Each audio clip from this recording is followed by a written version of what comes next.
ദിവസങ്ങളിലൊക്കെ ഞാൻ നിങ്ങളോട് പറഞ്ഞത് ജെയിംസ് വില്യം ഫൗളറുടെ സ്റ്റേജസ് ഓഫ് ഫെയ്ത്ത്, വിശ്വാസത്തിൻ്റെ വളർച്ചയുടെ വഴികൾ എന്ന പുസ്തകത്തിൽ അടിസ്ഥാനമാക്കി അദ്ദേഹം പറഞ്ഞിരിക്കുന്ന ഒരു കാര്യമാണ്.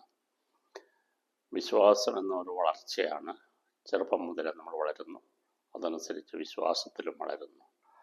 ജീവിത കഥയും വിശ്വാസ കഥകളും ഒരുമിച്ചാണ് വളരേണ്ടത്.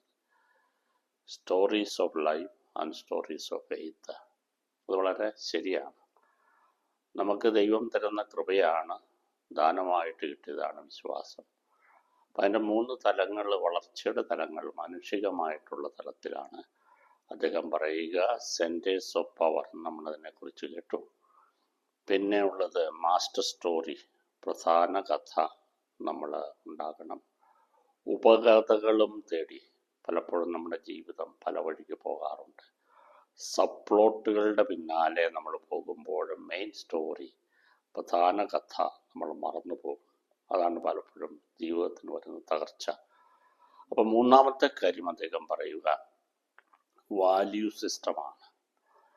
നമുക്ക് ഒരു ധാർമ്മികത വേണം.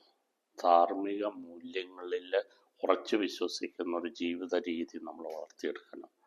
അത് വളരെ പ്രധാനപ്പെട്ടതാണ്, നമുക്കറിയാം. അപ്പം അങ്ങനെ നോക്കുമ്പോൾ അദ്ദേഹം പറയും, നമ്മുടെ സെൻറ്റേഴ്സ് ഓഫ് പവർ ദൈവമാണെങ്കിൽ നമ്മുടെ സെൻറ്റർ ഓഫ് പവർ, അതനുസരിച്ചുള്ള ഒരു മാസ്റ്റർ സ്റ്റോറി, ഒരു പ്രധാന കഥ, അതിൽ നിന്നും ഉരുത്തിരിയുന്ന, ഇവ രണ്ടിൽ നിന്നും ഉരുത്തിരിയുന്ന ഒരു വാല്യൂ സിസ്റ്റം, മൂല്യാധിഷ്ഠിതമായ ജീവിതം നമുക്കുണ്ടാകും. അതൊരു വളരെ, നമ്മൾ ചിന്തിച്ചു കഴിഞ്ഞാൽ വളരെ ലോജിക്കലാണ്.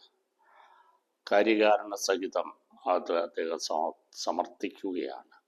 അപ്പം നമ്മുടെ അനുദിന ജീവിതത്തിൽ വന്നു പറ്റാവുന്ന പാളിച്ചകളാണ് ഈ 2-3 കാര്യങ്ങളിൽ സംഭവിക്കാവുന്നത്. സെൻട്രൽ നിന്ന് നമ്മൾ മാറിയാൽ, സെൻട്രൽ പവറിൽ നിന്ന് നമ്മൾ മാറിയാൽ അത് നമ്മളുടെ പ്രധാന കഥയെ ബാധിക്കും. ഉപകഥകൾ അന്വേഷിച്ച് നമ്മുടെ ജീവിതം ദുരന്തത്തിലേക്ക് പോകാം.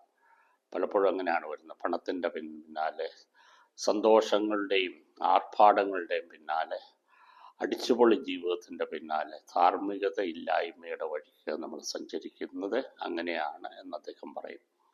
അപ്പോൾ വാല്യൂ നമുക്കില്ലാതെ വരുന്നു. എത്തിക്സ് ആൻഡ് മോറൽസ്, അത് രണ്ടും നമ്മൾക്ക് ഇല്ലാതെ വരുമ്പോഴാണ് ധാർമ്മികത ഇല്ലാത്ത ജീവിതമായിട്ട് മാറുക. അദ്ദേഹം പറയുന്ന കാര്യങ്ങൾ നമുക്ക് ഉപകാരപ്പെടും.